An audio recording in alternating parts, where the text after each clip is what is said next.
على الجزائري اللي كان تبول في مركب في الملعب.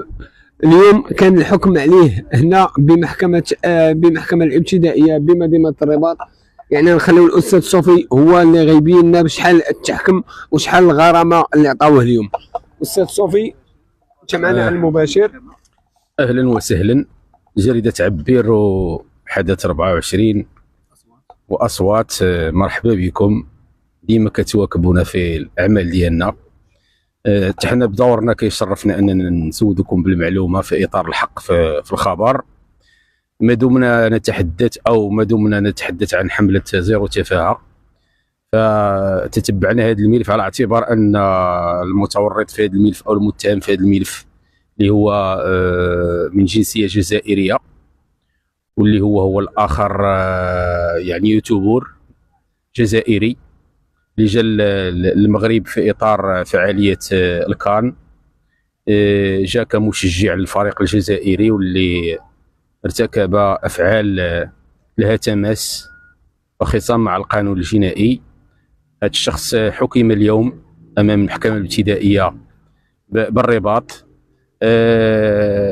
كما تعلمون أنه توبع من قبل النيابة العامة، من قبل السيد وكيل الملك ابتدائية الرباط بجنح السب والقذف في حق مجموعة من الأشخاص بمناسبة انعقاد التظاهرات الرياضية أو أثناء انعقادها أو بمناسبة انعقادها، وذلك استنادا إلى مقتضيات المادة 308(5) التي تعاقب بعقوبة من 3 أشهر من شهر إلى 6 أشهر، وغرامة كتصل في حدها الأقصى إلى 10,000 درهم، 1200 درهم إلى 10,000 درهم. وأيضا توبع بمقتضيات المادة 483 المتعلقة بالإخلال العلني بالحياء، للعقوبة ديالها كتبدا هي الأخرى من 3 أشهر إلى 2 سنين، وغرامة ما بين 200 درهم 500 درهم.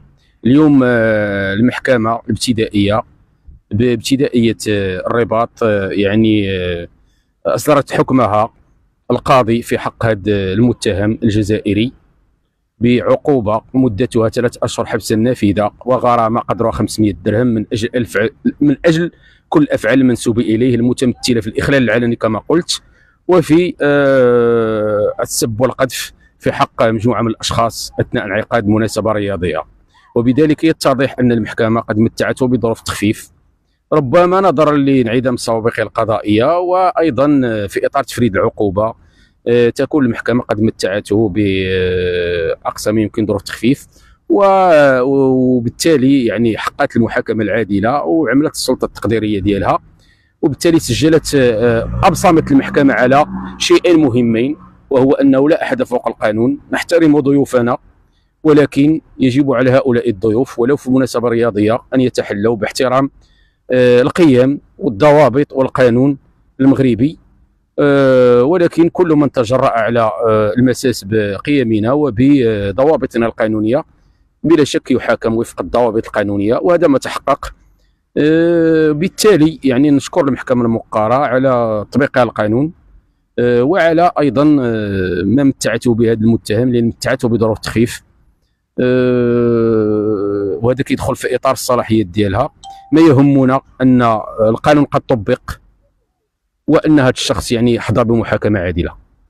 أستاذ يعني كنشوفوا أن هذا تبول في المركب يعني في الملعب، وكنشوفوا كانوا بعض الأشخاص اللي كانوا قطعوا الفلوس.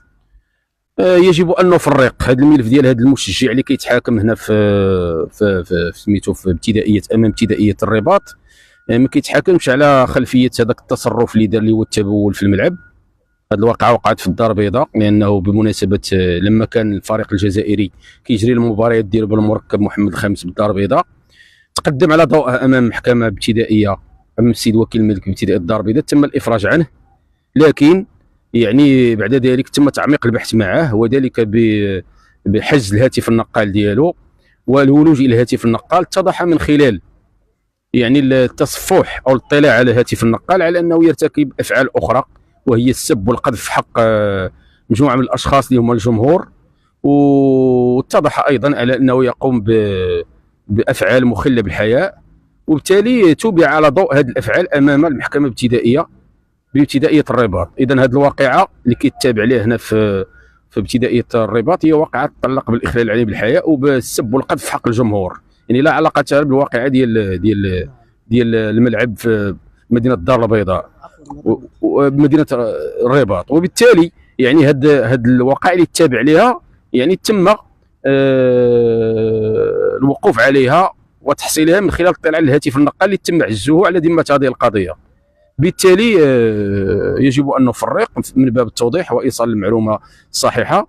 اليوم الحكم راكم سمعتوا 3 شهور، حنا غادي ربما قد يتساءل البعض ما علاقتنا بهذا الملف، يعني ما كنعذروش هذا الشخص ولكن متبعينه في اطار محاربه او في اطار حمله زيرو تفاهه زيرو عاطفه، ما دام هذا الشخص يعني ايضا هو مؤثر جزائري ويوتيوبر واصدرت لي افعال اللي كتدخل في اطار التفاهه. تتبعنا هذا الملف يعني في اطار الاطلاع على هذا الحكم وفي اطار يعني نشوفوا الموقف ديال المحكمه من هذه النازله. اتضح بان المحكمه فعلا تصدت النازله واعطت واحد الحكم اللي فيه اشارات قويه على انه لا يمكن لاي شخص ان يفلت من العقاب او الملاحقه القانونيه كيفما كانت جنسيته. الغرامه 500 درهم. الغرامه قلت 3 شهور حبس النافذه والغرامه 500 درهم.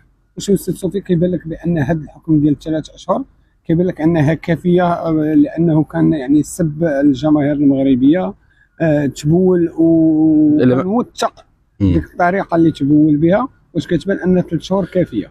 حنا ما يمكنش لينا بقى الواقعه الاول اللي تنقول لك وقعت في الدار البيضاء ما عندناش اطلاع على الملف، لكون انه ربما يكون انكر، ربما لانه تيقول بانه هذاك ماشي تبول وانما ذاك راه عاصر او شي حاجه. سمعنا هذا الكلام ما عرفتش المحضره شنو فيه، سيما ان الواقعه ديال التبول ما كايناش بشكل مباشر، يعني هو كان كيشير بانه تبول، ولكن المحاضر الرسميه يعني اللي على ضوءها تم الافراج عنه ما عرفناش. الواقعه اللي تحاكم عليها هنا في الرباط كتتعلق بالسب والقذف، ربما كلمات او تراشق بالكلمات او كلمات اللي كتصدر اثناء الحماس ديال الكره او شيء من هذا القبيل. الاخلال العام بالحياء يعني كيتمثل ربما في حركات قام بها اللي غتكون بذيئه. السب والقذف في حق الجمهور ربما ما تكونش شي كلمات اللي قاسيه. بالتالي الاساسي في هذا ان كاين ادانه ما كاينش براءه، هذا هو المهم. اما كون ان الحكم يعني قاسي او حكم مخفف هذه السلطه التقديريه للمحكمه.